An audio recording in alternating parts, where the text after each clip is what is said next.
What's up, everybody? Welcome back into the Iowa Fan Perspective here on the Play the Fight Song Network. We are jumping into another opponent preview for the 2025 season. This time, one of the rivals on. We got Wisconsin and Ryan Harings of Locked On Badgers. Very happy he's joining us here today. We've listened to quite a few of his stuff.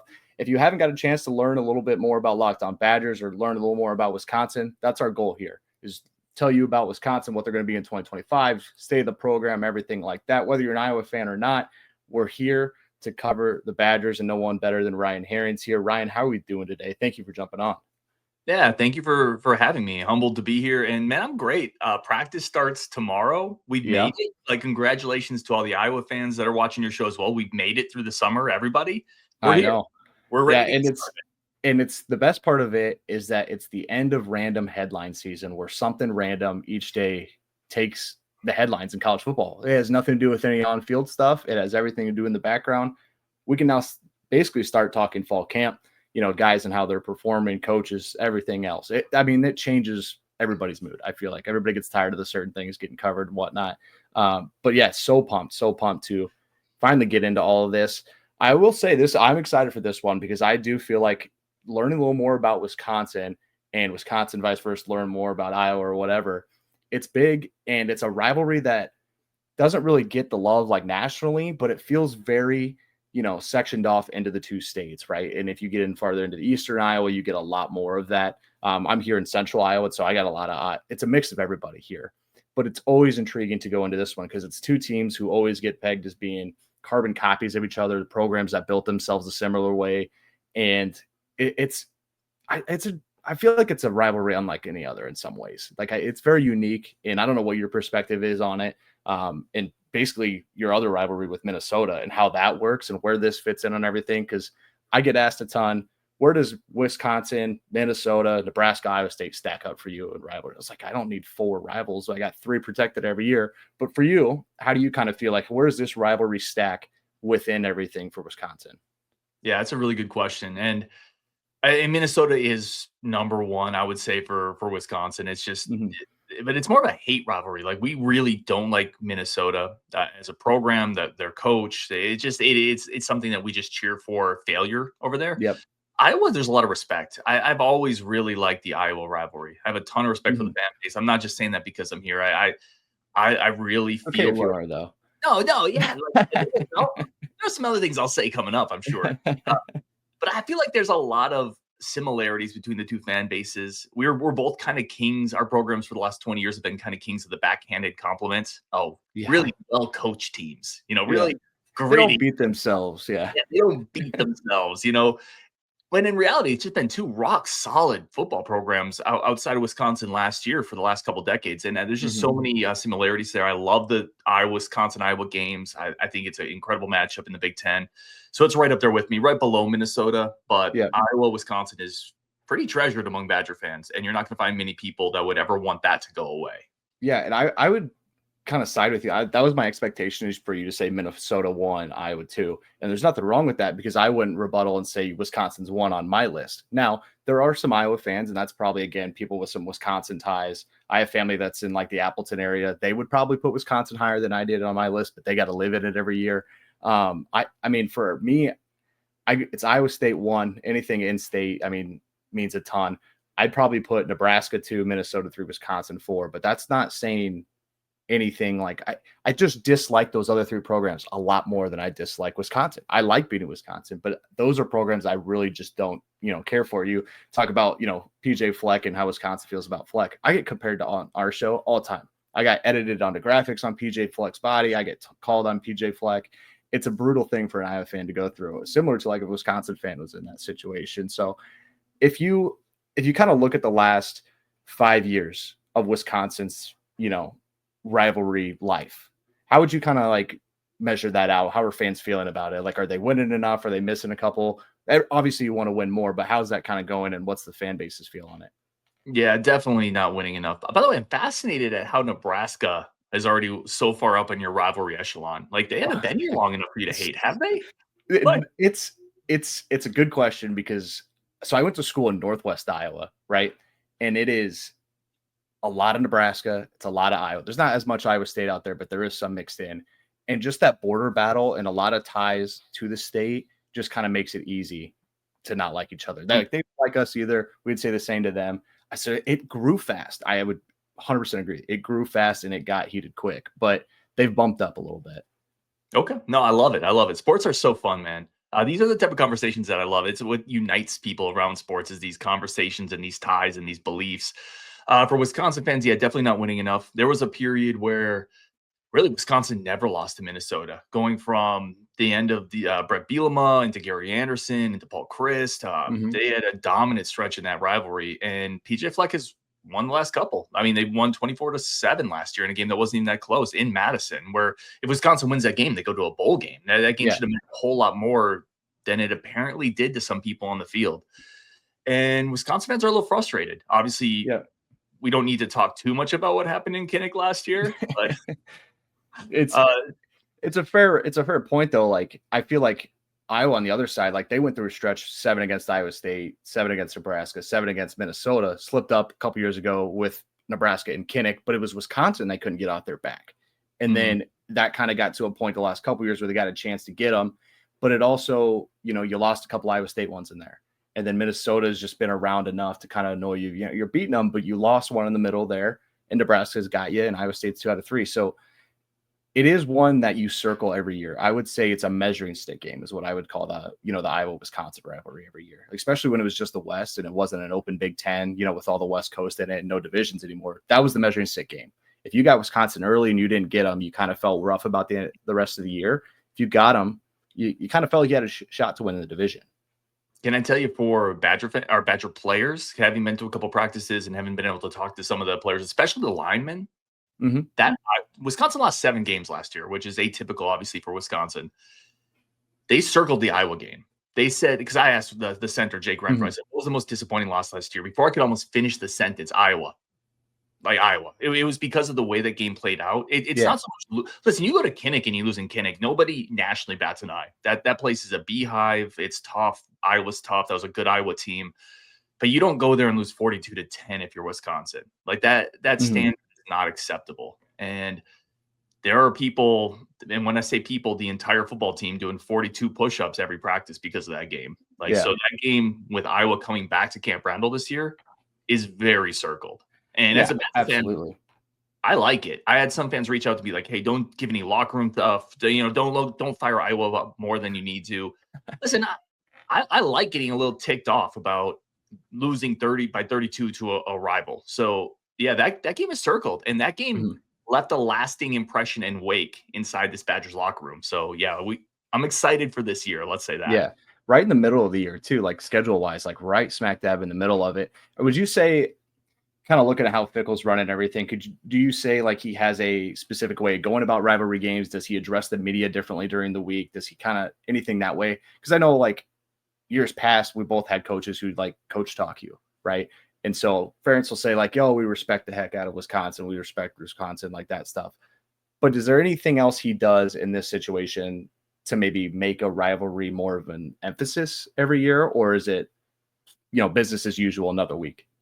Yeah, that's a good question. I think it's mostly business as usual with him, although there is absolutely an emphasis on the importance of Iowa, the importance of Minnesota, the importance of the trophy case and the rivalry games for the fan base. But I don't think it's a huge point of emphasis for him in terms of how we're going to approach this differently. Our message can be different. So I don't see a lot there, but he also inherently knows the importance of beating those schools for the fan base. Sure. Yeah, let's stay on the Fickell topic. What's the current like status or mood of the fan base around Fickell and then the program in general? I feel like this is a very, very proud program and a fan base who is on top of things at all times. I remember watching a couple of things last year after the Penn State game and how that one kind of worked out, and it felt like one slipped away. And the mood was kind of up and down, but they feel like the offseason maybe got some people back in. Kind of what's that situation? Yeah, I think you're right. There's a lot of angst. I would say there's a lot of hopeful optimism coming off what I think a lot of people consider a pretty successful offseason for the Badgers. But I think a lot of people also realize we are in, and I've said this before, the spring training part of college football, where if you follow baseball, every spring training, every player's in the best shape. Every team looks great. We love the depth in our starting rotation. Yeah. So I think a lot of fans are a little bit in we need to see it. We need to see it on the field. We like what you did this offseason, but quite frankly, for being honest, we like what they did last offseason, and it translated to a 5-win year. So there are changes, and I'm sure we can talk about some of them that Badger fans feel really good about going forward into this year.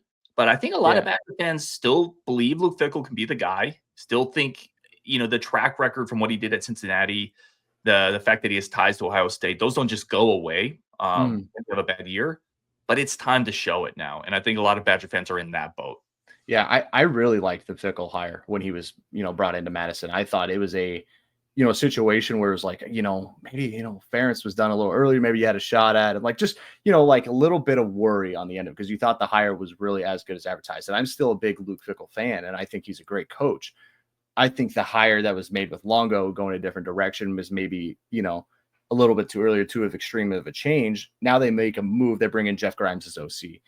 Ideally, I assume to go kind of back to that Wisconsin style, we're pro set, we make plays downfield, we have a really good running game, and then possibility having even some better receivers than maybe years past and kind of how those things are going, and another transfer quarterback. So when you're looking at Jeff Grimes and what you're expecting out of this offense, what are you expecting or what are you hearing on kind of what they'll look like?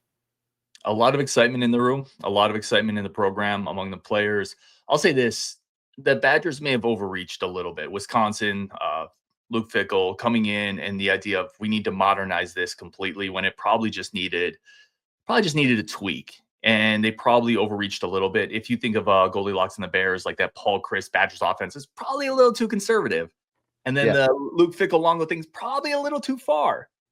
Grimes feels like he could be that sweet spot in the middle where you're taking multiple tight ends, motion. We're going to incorporate the quarterback run. We're going to run with the fullback again. We're going to use the tight ends. We're going to create some eye candy on the defense, but we're also going to modernize it a little bit from what Paul Chryst and the traditional Badgers offense is. We're going to take a few more deep shots. We're going to play off play action a little bit more. We're going to go back to using motion and movement a little bit more, which Coach Longo never did. So I think if you're looking at this optimistically, which a lot of Badger fans have really grown to like this hire after interviews and talking to some people, that's the vision. Let's get back to what Wisconsin was, but incorporate a little bit more of a modern sense of, Iowa used more motion, those kind of things there where we're going to be a little more modern, but rely on those Badger principles of toughness, run the ball, control the clock, and then take some deep play action passes. So people are optimistic about it, but I reiterate again, now you got to see it on the field. And they're switching a quarterback, they're switching an offensive coordinator. Sometimes that takes a little bit to gel. So that's another concern for the Badgers as well. How quickly can this come together? Yeah. When kind of looking at what the expectation is, I kind of looked at Wisconsin last year. If it's not for the lack of talent, like I felt like things were there. Now, obviously, you run into quarterback injuries, and that changes things a lot. But there's talent on the outside of receiver. There was talent definitely in the backfield. What was the kind of the feel on everything? Like, if the situation with Van Dyke doesn't happen, is it a better year just because of the quarterbacks around, or was there other things that were kind of missing prior to the year? Yeah, you're putting up that Van Dyke picture now. That was a sad moment in the season as he's scrambling non-contact injury. So it's certainly somewhat related to the quarterback. Like if you lose your starting quarterback, very few teams are going to be just as good losing that type of piece. But I think it was deeper than that. The front seven wasn't very good. They finished 134th in the country in tackles for loss. There's 134 teams in the country last year. It's just an unbelievably bad stat for a Wisconsin team that has produced a ton of linebackers and a ton of different, ton of edge rushers. Yeah. They didn't do it last year, right? So you had an offense that couldn't find its footing with a backup quarterback in Longo, coupled with a defense that they were solid, but they couldn't ever generate a game-changing play. They could never generate enough pressure on the quarterback. So they kind of got eaten up. The offense couldn't help them. It was a lot of those pieces working together. But yeah, you're not wrong. There was more talent on the roster than a 5-win team, but there also probably wasn't as much as what people expected coming into the year. Yeah, like talent acquisition wise, like I feel like Wisconsin's probably stepped up since the Fickell hire. Like they're getting, more into the 4-star range. They've had shots at some 5-star kids. It's not a spot that Iowa or Wisconsin have found themselves in. Now Wisconsin found themselves in that spot, and then they've had good portal classes. For me, it was just like there wasn't much in the way of them getting to 9-10 wins again. Like it was a weird situation. When I look at Wisconsin from an outsider's perspective, I still see that ability to change quick. It's just what is going to change to get him there? And I kind of want to start there because it's kind of been a transfer world in the quarterback realm in Madison. Like it's been 3 different guys, 3 different years going into the portal and kind of dipping and getting some guys. Where does Billy Edwards sit on that scale for you? Like what kind of get is he? What does he do that maybe they didn't have a chance to get out of the last couple of guys? Because I liked him in Maryland. Obviously, he can throw the ball in that scheme. What does he bring to Wisconsin and Madison, though, that changes that offense? Yeah, it's a really good question. I think that one thing I've talked a lot about this offseason is the Badgers don't need to go from where they were last year quarterback play, which was one of the worst teams in the Big Ten. They were 16th, 17th in passing efficiency. They had Braden Locke just struggled. He wasn't a very good player for them. They don't have to go from that to great. If they can get from that to adequate, that's worth a couple wins. And I think Billy Edwards Jr. can be adequate. And by adequate, can you be 9th in the Big Ten, 8th in the Big Ten in some of those key metrics, some of those key efficiency rankings? I think he can do that. He's a veteran guy. He can move the ball with his legs. If you remember, Maryland used him a couple times as basically a power run quarterback against Michigan in some short yardage situations. And he's a guy who's come in and he is drawing comparisons to, not from a talent standpoint, but from a leadership standpoint, to Russell Wilson, who was also a transfer, came in year 1, won the locker room, was the guy going to media days. That's Billy Edwards. Came in and immediately won the locker room. Immediately, he's the guy going to media days. He's going to represent the program. And just having that level of leadership and, quite honestly, a veteran that can move the ball with his legs a little bit, which the Badgers haven't had in a couple of years, I think those two things are going to play a pretty big part in what the Badgers do this year. And it gets them, again, if they can get from where they were to pretty solid at quarterback, that's a big jump for the Badgers. And I think that's what can get them this year. So what's the worry? What's the understanding and like not wanting to fall into that same trap where we're dealing with quarterback injuries again? Even if he can use his legs, right? It's obviously protect yourself, get down, get out of bounds. How many design things are we going to see for him? It's going to be a lot less, or has Grimes talked about this in any press conferences or anything? Yeah, I mean, he's talked about being smart. Now, the Badgers did this offseason go and pick up Daniel O'Neal, who was a starter last year at San Diego State. Yeah. So they have someone in that room who can step in and give you some experience play. He's pretty mobile as well. But there's always going to be kind of that risk reward with your quarterback, right? But and you know this as an Iowa fan, and college football fans know this, the most backbreaking part of playing in Ohio State or a Penn State is that 3rd and 7 when the quarterback scrambles out and gets 10 yards, right? It's just a back-breaking, momentum-defeating play with a quarterback that can move the pocket and occasionally give you some type of dynamic play outside of the design, outside of the original design. And I think that's what the Badgers have. It's one of the things the Badgers have really missed in this offense. And that's something, if you go back to look at what Jeff Grimes has done, he wants a mobile quarterback. He wants a guy that not necessarily is going to be, Robert Griffin or anything like that, but somebody who can move the pocket and create additional stress on the defense. So I think it is just a bit of I hate to say the pain point of wanting a mobile quarterback, but you're always going to have a little bit of a risk of injury. But the payoff is you've added another guy that the defense has to keep their eyes on. On the read option stuff, you've added a guy that the defenses have to be aware of. So I think it's just part of accepting what this offense is going to be going forward. But I think Badger fans are ready to have that, because that's what a lot of teams have hurt us with, is that mobile quarterback and that aspect of a guy that is just painstaking to get down when you need to get him. Oh, absolutely. And then on the other side of that, like the rush offense for Wisconsin has always had backs, right? Like Tawee Walker, to get him, ended up being in the portal. You have 3 guys on the back end of that seem to be possibly sharing carries. It feels like Wisconsin's better when they have a bell cow that's an absolute monster. So you have right now in that backfield Dupree, Jones, and then Yakimelli. What's the situation in the running back room? What are the hopes for that group? Where are the carries going to go? Dylan Jones is going to be the odds-on favorite to be the starter. He's the guy that you're going to lean on. Former 4-star back, had interest late in that cycle from Georgia. Bama was in on him. I think he's going to be a really good player for the Badgers. Kind of in between the tackles guy, good balance, good speed, can catch the ball, a little bit of everything. I love the picture that you have up here of Cade Yakimelli. He's a guy that Badger fans were screaming to get the ball more last year, 8.3 yards per carry last year. And they somehow couldn't find that'll get you on a radar. But for periods of time, they just couldn't get him the ball. And, he's a senior. He's done things the right way. Done things the right way. He's a 4.4 guy. I think he could be one of the more underrated players on this offense. Athletic, good skill set, big-bodied kid. Averaged 8.3 yards per carry last year. So I'd see Dylan Jones as the primary ball carrier, but expect Cade Yakimelli to get in the mix and maybe surprise some people. Yeah. I think Wisconsin's more fun to watch when they have a really good running game. And now some people might bat an eye like the pro set that obviously both our programs are very used to, is just being able to go between the tackles and grab 5, grab 6, 4, 6, 3, 6, 6, like that kind of thing. Mhm. But it's fun to watch that kind of offense too. When it hits and then you hit something off a play action, or you just have a defense kind of on their heels through the run game, it's so much fun to watch. And they are fun to watch. Obviously, when they're in Iowa City or they're in Madison playing the Hawks, it's a little tough to watch sometimes because you just can't stop it. But it is fun to watch them kind of impose their will on a defensive front and a front seven. So the 3 backs, Jones, you said, is probably going to be the guy to be more bell cowish and take more of the carries. What about the front 5? What about the offensive line? What's the situation there? How are they feeling there? It didn't feel like they had the run push metrics last year that they're used to having in that group.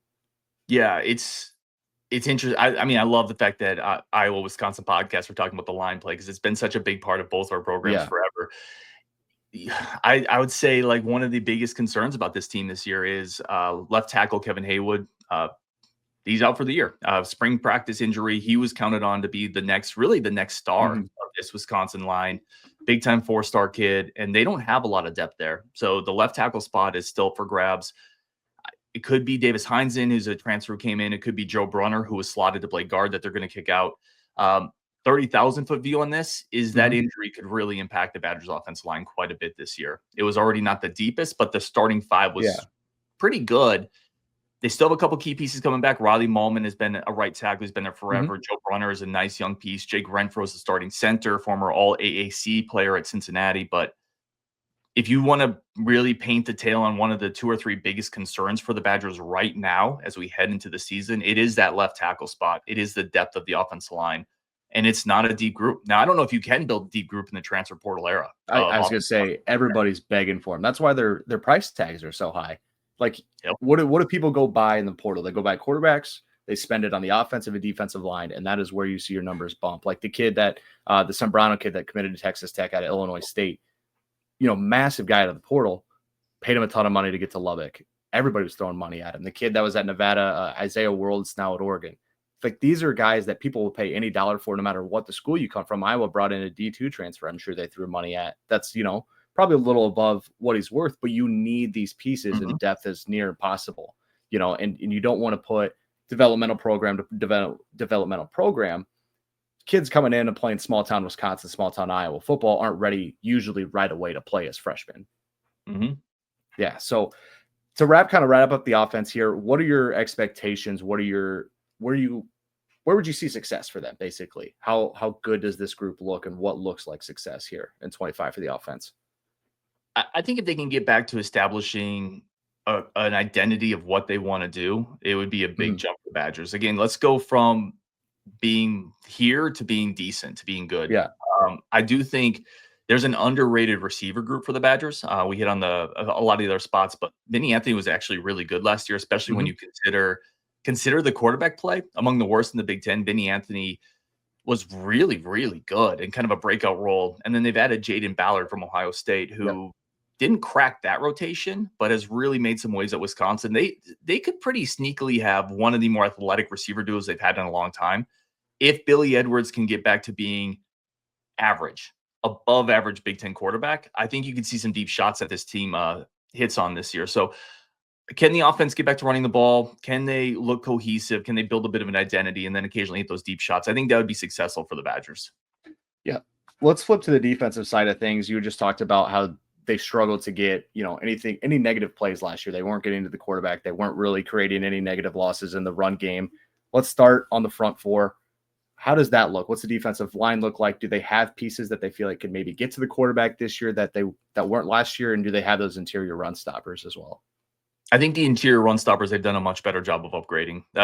Really, the 2 biggest points of emphasis this offseason for Luke Fickell, for the staff, for the recruiting department, it was, as it has been for every year, it was quarterback, and then it was front 7. They acknowledged we were not big enough, we were not tough enough, we were not good enough, and they went and got a bunch of bodies. They went and got Riger from Louisville, Charles Perkins, Parker Peterson, JVR Suggs from LSU. They brought in multiple 300-pound guys. They said, we're going to be bigger, we're going to be deeper. Media day today, they were talking we're 6 to 8 deep on the defensive line, which last year that was not the case. Talking to a couple people in that room, they really like the size they've added. I worry if there's still, I still don't know if there's a dynamic guy in there. Mason Ryger would be the one guy to circle. At Yeah. Louisville, he was a bit of a difference maker off the edge, but he missed a lot of time last year with injury. So he's good to go. That would be a guy I'd look at, but I do think they're going to be stouter against the run. Which some of that, by the way, you and I both know this. Some of rushing the passer is just putting the opposing offense in 3rd and 7 and Yeah, 2nd you and got to 10. put it behind the sticks. Yeah, you Yep. cannot. Yeah, it's the ability to get your guys in position to win battles one-on-one. Like, let them pin their ears back a little bit. There's not as much gap integrity coming off the ball. Like, if you can get a guy, like you're saying, 3rd 7 plus, 3rd 10 plus, feel like you're in a better spot for success. If teams are sitting 3rd and 3 or less a lot, doesn't really feel like you're even giving them an opportunity to improve on themselves. How about the linebacker room? We talked about it for a little bit as well. Couple guys depart. What's the situation in the linebacker room? It feels like they're always one stud on the Wisconsin linebacking core, if not a couple at the same time. Yeah, truthfully, probably the strength of the defense. I mentioned the defense line, I think, is stout, but maybe lacks some real difference makers. The difference makers are in the linebacker room for this defense. So I think you start with Christian Allegro, who's probably the best player on the team inside linebacker. Yep. Really athletic kid, sideline to sideline. Coaches are raving about him. He's a former kind of hybrid safety in high school, so he can move, but he's put on the weight to be kind of that violent downhill guy. He could be a star in this defense, Christian Allegro. And then you line up next to him, you got Tackett Curtis, who formerly a couple years ago was one of the top linebacker recruits in the country, went to USC, and then he got hurt. He hurt his hernia, was not 100%, came over to Wisconsin last year, and talking to his former high school coach, his trainer, he's finally 100%. And if you get what people thought Tackett Curtis could have been, if you get him this year and you pair him with Christian Allegro, it's a really extremely, probably a little raw. Yeah. Never played a ton, but extremely athletic inside linebacker duo. And then the guy on the edge that I'd highlight, Nicholas Clayton, who is coming in as a true freshman. He is going to play this year. And I've already been basically told that is the best pass rusher on this team. 4-star kid out of Florida, highly recruited player, 240 pounds, 6'4". Look for Nicholas Clayton off the edge and those two studs on the inside. This is going to be one of the more athletic groups of linebackers Wisconsin has had in a couple of years, and they're going to need them, but I think they're going to be pretty good this year. Yeah, I mean, Wisconsin linebackers go together, and they can erase a lot of mistakes too. Like if you just get one guy that could be the communicator and running everything on the defensive side of things, it feels like it erases a lot of, secondary mistakes, defensive line mistakes. And if you have like a veteran group like you're talking about, I think it does wonders for that defense in a lot of ways. And was that something missing last year, or what was the bigger piece defensively you maybe felt like it was missing in spots outside of, just tackles for loss, creating negative plays? Yeah, I think the front seven, there was a lack of depth on the defensive line. And we talked about it. When you kind of lack that depth, you lack the ability to control opposing running games. There were moments in the first quarters, the last games, first couple quarters where they would play pretty well, but without that depth, they would just get worn down. And then you find yourself in a lot of 3rd and 3s, 3rd and 2s, and then you can't get after the quarterback on 3rd and 2. You can't do anything meaningful in those situations. So lack of depth on the defensive line. And then at linebacker, they brought in a couple really high-profile portal guys. And this is kind of a lesson to all of us that we're still learning. Those portal guys didn't hit. None of them did. They brought in 3 linebackers. It's a hard one to learn sometimes. Everybody goes through it. And, they brought in 3 linebackers that all started. Leon Lowry, John Pius, Jaheim Thomas, and these players were from Syracuse, Arkansas, like real programs, and none of them hit. And really what it did, and Iowa and Wisconsin are similar in this sense, they're developmental programs. What it did is it also kept the guys like Christian Allegro off the field, who were the probably better players. And it was just a bad mix. So I think this offseason, again, it's important to note, not all these portal guys that they brought in this offseason are going to hit, just like they didn't last year. But they brought in a bunch more on the defensive line this year. And I think they're going to allow some of those younger linebackers to play now. So this really well as an Iowa fan. That front 4 plays well. It opens up things for the linebackers. I think they're going to have more of that this year. Go to the secondary here. You lose a guy in Xavier Lucas in the portal. I mean, that's just the nature of the beast in some situations. But you bring 2 back that I feel like were pretty good for you last year. Kind of talk about the secondary, and because you're going to see some high-flying offenses. I mean, really good receivers in the Big Ten nowadays. We're not protected by the West anymore in some cases. What do those 2 do, and how do they step up and fill a hole of a guy who's All-American candidate? Yeah, that's a great question, man. And they also face Ryan Williams in the out of conference because they got to go down to Bryant Denny and play Alabama. So they're going to get tested this year. This is a really tough schedule for Wisconsin. So Rico Hallman comes back. He's been in a starter for this will be his third year as a starter. 2 years ago, he really broke out, led the Big Ten in interceptions. Last year, they just didn't target him much. Technical guy, great cover guy, really, really great piece. I mean, just a super solid across the board cornerback that's going to anchor one side of the field for you. 2 years ago, went up against Marvin Harrison Jr. and played him about as well as anybody could have. That's a really nice piece for the Badgers to slot in. On the other side, the Badgers thought they were getting Nizier Forkreen back. So Nizier Forkreen started last year, physical corner. The NCAA kind of said, no, we don't think so. And that is still being fought. Like that battle to get him back is still being fought. So we don't know if Nizier Forkreen is going to be part of this secondary. If he is, the Badgers have 2 veteran, solid starting cornerbacks. If he's not, it gets a little more dicey. They're going to lean on a kid like Emilio Agard, really nice recruit, but hasn't played a lot. It's going to get a little dicey at cornerback. But a lot of it hinges on whether or not the NCAA is going to allow Nizier Forkreen to play. I just want to touch on one more thing defensively. The safety group, what is the feeling there? Like, I feel like this is hit or miss. Like Iowa had some last year who were solid, but when big plays happened, there was a lot to blame on the back end of things, and they weren't quite there to help out some of these corners that were locked down in some spots. Is that the confidence kind of with Wisconsin? They feel like they have some guys back there they can rely on. Yeah, there's a lot of confidence, but we gotta keep in mind that Wisconsin lost Hunter Wohler out of that group, who was really the heart and soul of last year's. Yeah, probably the heart and soul. I was gonna say last year's defense, but I think it was the heart and soul of last year's team. Like he was in-state kid. He led them in tackles for a couple years in a row. Just physical, gave it all. Like he's with the Indianapolis Colts right now. That's a big loss. Now they like who they have stepping into that role. Austin Brown is going to step into that role. Is probably equally physical. He's really talented, big kid, but like we've talked about a lot. Now you got to prove it. Those are massive shoes to fill. The other safety spot, Preston Zachman, has been around for several years. Veteran guy. Good athlete, good tackler, good anticipation. Just your classic Iowa/Wisconsin Big Ten solid veteran safety. So good player, but they're going to need Austin Brown to be that elite level back end athlete to really make this defense work. I think he can do it, but like much of what we talked about today, now we got to see it on the field. Yeah, speaking of seeing it on the field, we've talked about this on our show. You've talked about it on your show. Basically every outlet in the country wants to talk about how tough a schedule this gets. Just diving into it a little bit, Miami, Ohio, Middle Tennessee, feel like we're going to start 2-0. Now we go back to Tuscaloosa, returning a little home and home. Maryland, Michigan, Iowa, Ohio State, Oregon, Washington, Indiana, Illinois, Minnesota. There's a stretch in there where it feels like things got to get right if you want to get, have a successful season in, the eyes of fans. What is the most important game on the schedule to you if you're looking at this? Gosh, man, that's an awesome question. I could go a couple different ways with it. I think so. There is a bye between the Maryland and Michigan games. It makes that Michigan game extremely important because then you let's say you're able to go to a Michigan team that has questions at quarterback. That game's in Ann Arbor, but if you go there and somehow pull that upset, which I don't think would be a massive upset. I don't think so either. No, this year. I think it would be an upset, but not massive. Then suddenly you get Iowa at home. You're feeling a little better going into that stretch. If you lose Michigan and you have to come back and play Iowa, and then you have Ohio State, Oregon, like you could make a left turn and lose 4 straight right there. And that's so I want to say it's the at Michigan game. I'll also caveat that at Minnesota is incredibly important just because Wisconsin's lost that a couple times under Luke Fickell. They never used to lose that rivalry. That's a big game for Badger fans, regardless of what happens anywhere else. Yeah, I was going to circle that one and also at Indiana later.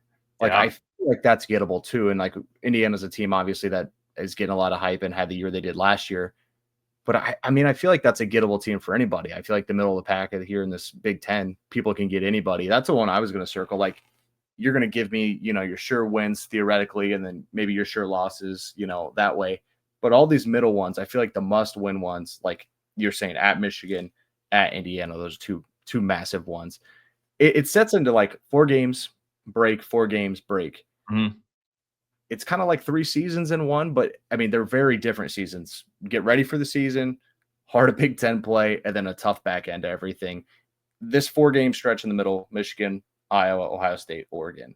If they come out of that 1-3, and let's just say they have out of those 8 games, they're sitting with 3 losses. How do you think the fan base is feeling? I think they're good. Yeah, I think they're good if they can get to that point. Now, keep in mind you have Alabama out of conference team, so if you can come out of it with 3 losses, I think you feel great. Here's the thing. I think a lot of Badger fans, and Nebraska fans for a long time were like this, if you remember. It wasn't so much losing some of the big games. It was how they lost some of the big games. It was losing by 30, losing by 40, looking non-competitive. I think a lot of Badger fans just want to see forward progression. It means not getting blown out against Alabama, not getting blown out against Iowa. Now, they were close last year against Oregon and Penn State, but those were home games, and it felt like Oregon honestly kind of played with their food a little bit against us. We've been there. Yeah. Like I think Badger fans just want to see more consistency. They want to see more fight, quite frankly, more competitiveness. It felt like last year's team gave up a couple times. I don't think Iowa's 32 points more talented than the Badgers last year. Doesn't happen very often in this rivalry either way. I don't think the Badgers are ever 32 more. Yeah, to your point, never 32 points more talented than Iowa. But it felt like the team laid down. And I think that's what Badger fans want to see. Let's see some fight. Let's see just a better version of what we're used to. Because this is a hellacious schedule. If you win 6 or 7 this year, I think it's probably a success, as crazy as that sounds. Yeah. Before our final question here, just want to give a shout out to our rivals over at our partners over at No Rivals. Use code PTFS, our promo code, to get you free shipping. They don't have the Badgers on there yet, but if you go in there, request a team, done a really cool stuff for us all over. It's just been a great partnership and everything, and they've been great to us. Last question here: what does success look like, record-wise, and/or like there's caveats to people coming out of maybe without the record they wanted, but they feel happy about the program and where things are anyway. What does success look like at the end of the year? Excellent question. I think if you asked a bunch of Badger fans, you'd probably get several different answers, but here's what mine would be. Yeah. You got to get back to a bowl game. That means you got to win 6 games. I know this is a tough schedule, but you got to make it work. Mm-hmm. You have to beat, I hate to say you have to beat Minnesota, but I think you kind of have. If we're going to talk success, I think you kind of have to beat Minnesota. I would say you have to get one of the two, if not both. Yeah, for sure. Yeah, at least one of the two. And then I think in a bigger 30,000 foot sense, it's the foundation. You can look back at the end of the year and say, okay, we laid a foundation. This offense makes sense and it works here. And now we can move forward. Because if a lot of what failed at Wisconsin is being put on Phil Longo's feet. A lot of it is terrible hire, that's Fickell, but it's okay. We moved on. If this offense doesn't look any better under Jeff Grimes, it still looks kind of hapless. There's no quarterback play. You're going to get into a point, well, we tried fixing it. Now it is Fickell. So I think it's laying that foundation that looks like it makes sense. It looks like Badger football, bowl win, and then at least, to your point, one of the 2 rivalry games. I think if you do that, Badger fans are going to be okay, given how difficult this schedule is. Absolutely. One of the tougher ones in the country for sure. Ryan, we appreciate you jumping on. It's been a ton of fun to talk Wisconsin here, and I'm sure we'll get a chance to listen to a lot more of your stuff here coming up before the season starts. Like you said, we're in it now. Like, we are officially there. Been a ton of fun. Do appreciate you jumping on. Let these people know where they can find you on your social platforms or where they can find your show.